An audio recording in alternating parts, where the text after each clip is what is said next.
Kenapa Spotify bisa tetap inovatif? Ini gaya kepemimpinannya. Gimana caranya ngasih kebebasan penuh ke tim, tapi tetap mastiin target perusahaan tercapai? Sebagian pemimpin biasanya milih salah satu nih, antara terlalu bebas atau terlalu mengontrol. Tapi Daniel George Ek, pendiri Spotify, dia justru ngegabungin keduanya tuh. Gaya kepemimpinan Daniel Ek dikenal sebagai perpaduan antara otonomi tinggi dan juga disiplin eksekusi. Nah, dia percaya nih kalau inovasi itu lahir dari yang namanya kebebasan. Tapi pertumbuhan perusahaan itu hanya bisa terjadi dengan fokus dan kontrol yang jelas. Nah, inilah yang ngebuat Spotify itu tetap lincah tanpa kehilangan arah strategisnya nih. Spotify itu nerapin yang namanya model kerja bernama atau squad. Tim-tim kecil itu dikasih wewenang buat ngambil keputusan sendiri, ya minim micromanagement lah, dan tinggi kepercayaan. Nah, karyawannya itu didorong buat bereksperimen, mengambil resiko, dan bergerak cepat. Nah, model ini yang ngebuat Spotify itu mampu beradaptasi di industri streaming yang sangat dinamis. Tapi kebebasan itu ya bukan berarti tanpa batasan dong. Nah, Daniel itu nerapin konsep yang namanya enabling constraints, yaitu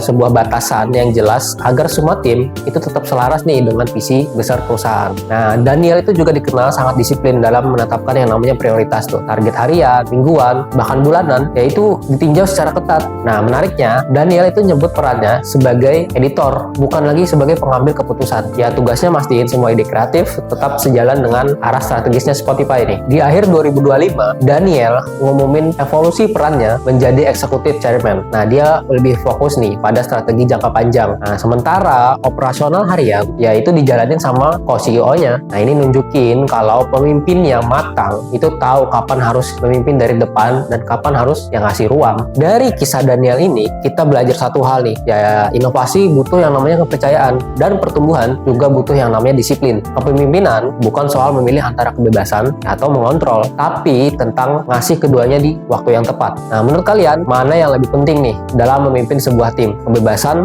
atau kontrol? Kalau kalian suka cerita-cerita kayak gini, kalian bisa subscribe channel kita, like, dan juga komen tentunya. Dan jangan lupa share ke teman-teman kalian. Thanks for watching.